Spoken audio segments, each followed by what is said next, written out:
simple is the title and yet so weighty, so full of depth, that you will be amazed at it, for the entire creation once came into being through the Word, and even now every word is the initiator of a coming into being or creation. The following will elucidate for you how you have to understand this. In order to grasp its significance in the profoundest depth, we must first of all explain, what is the Word? For without a safe basis, without the clear awareness of that which one actually wants to explain, no rational result can sprout from the concept in question. Therefore, to tell you in a few words, the Word is nothing else but an embodied thought which, grown into a concept, only manifests as a word, and for this very reason is a creational act. It also comprises the trinity, as is obvious with all creations, namely spirit, soul and body, analogous with the thought, the concept and the word. Just as in everything created there dwells a soul, but, mark my words, not always one with full self-awareness, which, guided by my spirit, forms, sustains and changes matter. A word is the embodied concept, created by the thought. In creating there was at first the spirit, which means my spirit, which assigned to everything its inner stability, its time and its transformation. This endeavor is its soul, which, in accordance with primordial laws, forms, sustains and, again destroying it, further perfects and spiritualizes or leads it back again to me, the primordial spirit. Thus the thought is the inciting principle that forms into a concept. This concept only gains form, substance and meaning through the Word, the visible sign of an invisible creation. And just as my divine thought, manifesting as creational idea or as concept, receives only in the visible world an envelopment however thin, it is only through the latter act that everything created, thought and understood, taken singly, is a whole in a whole, yet existing individually. Only through this explanation, applied to the Word, does this gain its meaning, because also the isolated Word is something separate and yet connected with the entire spirit world. In itself it constitutes, according to the expression of a thought or concept, something different, unique in depth or wisdom and yet a whole intertwined with all there is. Just as in creation one thing influences another so that no created being or materially produced thing can escape this influence, likewise no word is without any success, without any effect on others in the spirit world. For the Word is an autonomously creating, inciting spiritual product of thought and concept, influencing all aspects of creation, and, through the utilization of the visible material world, a materially visible sign of a spiritual life. As the history of creation by Moses tells you, I created the world through the Word. With the Word, let there be. I set apart all individual spirit parts of my being, allotted to them their proper developmental periods, their initial process and their permanence and transformation, so that after a thorough test, again purified, perfected, they might return to me and my vicinity. There they could begin on higher levels, by means of spiritual potencies, a new life of wandering and perfecting themselves, which, leading higher and higher, will never come to an end, because I, its creator, likewise am infinite. However, since I am infinite and, as creator, must be thus, it is natural that nothing that was created could ever be faulty or have shortcomings, for the fault would be just as infinite as the principle according to which it was created. Thus no object created by me allows for an actual improvement or ennoblement, but certainly for a perfecting process gradually leading to ever higher levels of development, which process has already been predestined and well planned in the first embryo. These attributes of my creation in general and individually, materially expressed, are also repeated in the spiritual as well as the soul life. For the thought, the concept, and by that the arisen Word have the same spiritual correlation, the same infallible principle as my creation in general. The only difference lies in the fact that an erroneous thought arising in the soul must engender an erroneous concept and word, whereas my thought, concept and word must forever create only good. In other words, the bad, wrong thought, through the wrong effect produced in the word and its result on others, must, in keeping with its origin, unfailingly have a bad and erroneous consequence. From all the aforesaid you see that the words out of the mouth of people or spirits are just as infallible as mine, only in a different sense, because the perfection of the soul or spirit life of created beings cannot be compared to that of myself. For I, as God, as personified love, can only think, act and speak according to these principles, whereas subordinate spirits, who are created free, can think, speak and act with or without their volition in the contrary sense. However, their very behavior is already the natural consequence of such a conduct, which gives rise to the saying that anyone offending against my laws must blame himself for the consequences, because the transgression of my laws always brings about its own punishment. All this had to proceed in order to point out to you how significant and important it is, prior to uttering a word, to ponder as to what actually you wish to express, for although the word is within your power, its effect, its sphere of consequence is far beyond your reach. And every spoken word no longer belongs to you, but to the entire world of spirits and souls, to infinity, where, forever continuing to act, it creates something good or bad, according to its origin. Here is the place where I must also inform you as to the how and where of my influence on your way of conduct, without encroaching upon your own free will. I allow you to think and speak, but the effect of the embodied thought, the effect of the word on others, I reserve for myself. For here I link together the connections between souls and spirits, so that also the projected evil must serve a good purpose, albeit often only in an indirect way, as you express it in the saying, through experience one becomes prudent. I do not divest the word of its good or bad effect. I merely arrange the circumstances so that man will be reminded either to grasp with all ardor of love and put into effect the word of good, or at the right time to become aware of the evil and then act in such a way as to safeguard his own individuality. Therefore, your proverb is not untrue where you say, man thinks, but God guides. Yes, so it is, you can think and also say, as an expression of the thoughts, whatever you like. But the intended effect of the speech has come into my sphere because it is an inquiry to my spirit world, which you are endeavoring to influence with the word, and there I too have a word to say.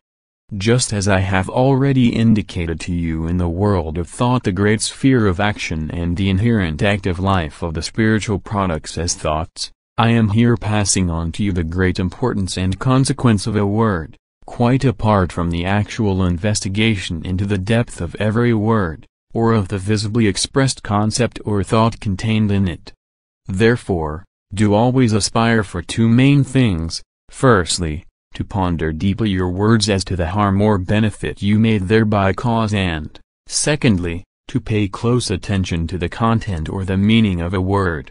For words are carriers of spiritual potencies which oftentimes hide a great deal with little to show outwardly. With the word, a creation full of greatness and beauty came into being through me.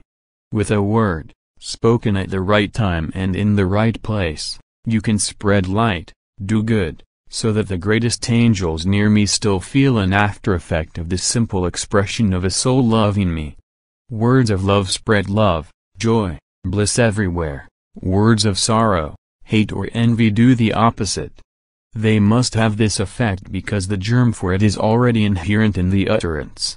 Therefore, do strive to first of all listen to my words, to utter only words containing something divine and meant to have a good effect, and you will create tranquility and peace within and around you. I must again quote a saying, since such phrases, mostly grown on pure ground, never fail to have an effect, and this saying is, a good word finds a good place.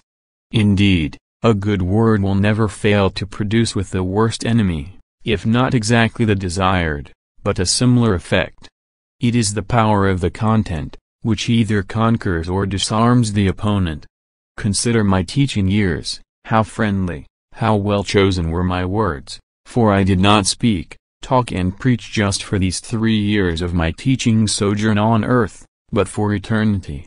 And even though these speeches are not yet fully understood and grasped in their full significance, the germ of the divine still lies in them, and no power is capable of destroying this inner germ or replacing it with something else. My words were, are and remain carriers of the light, carriers of the love that descended from heaven so as to again lead you little earth dwellers and an immense spirit world up to heaven.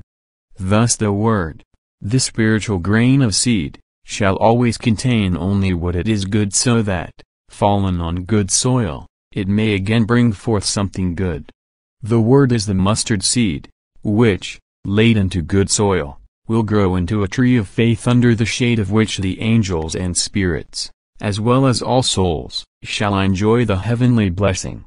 In this way grasp the concept of a word and the depth and consequences inherent in it, and you will then be able to regulate and judge your own words, and will also apply more care in the utterance of words, once you have understood and grasped their infinite after effect in its full significance.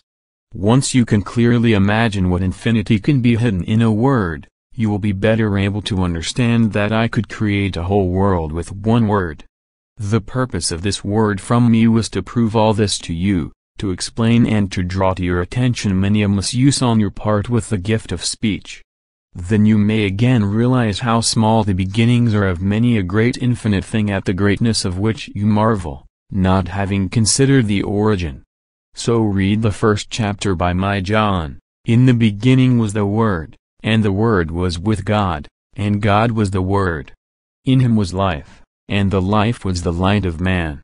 And the light shines in the darkness, but the darkness did not understand it. For this very reason every word from me shall now gradually illumine this darkness, or the benighted hearts of mankind, so that finally the darkness may understand the Word, which was from the beginning the Word with God, and which, through God, or me, brought you light and life, although most people did not understand it and to this very day have been rejecting it contemptuously and scornfully. In the beginning was the Word, and the Word will forever remain the Word. The Word was God, that means the Word, which out of love created the world full of great creations, material and spiritual, so that the created might realize that love cannot be alone, but that it must have an object to which it may prove its love, and by which it will in turn be loved and honored because of its love. The Word of love created worlds full of splendor, full of glory. The Word of love could only create loving spirits. The Word of love aroused love, being itself love, and so every word may arouse love within you. For love is the almighty bond, which links hearts together and which only fully enjoys its own love when the loved object reciprocates it. Thus I created the Word and the world, thus you create your spiritual world around you. Love is life, it is the light of mankind. Light warms and illumines. And so let your words, as words of love, always give warmth, illumine and spread around you love and life, so that the effect of the love word, reaching to infinity like once did my own first word of creation, always spreading love and bliss, may unite spirits, souls and bodies through this gentle bond. Then the trinity of creation, the trinity of the Word will have a threefold effect and will spiritualize matter, ennoble the souls and free the divine spirit so that it may return, united with all, to the place from where it was once sent forth through the Word. So let the Word, giving bliss and joy everywhere as a bringer of light and life, be received by you and imparted to others. To grasp this in its full extent, here is a brief summary. Consider the word before it is uttered, for its consequences for you are incalculable. Thus you will be spared many a sorrowful hour when perhaps you have to regret a rash talk, condemning it before the tribunal of your conscience. In order to spare you this, I shun no effect to make you understand in various ways that everything visible is only of minor importance, the spiritual being the sole carrier, sustainer and judge of all that exists.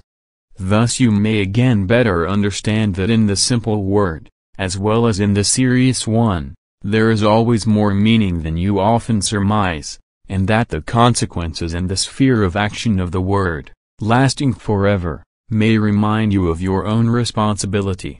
And that is, that you shall not squander a precious possession such as speech, language, on useless things, but use it together with the time spent only in such a way that no minute is a lost one. You are children of an eternity and of an eternal, infinite God.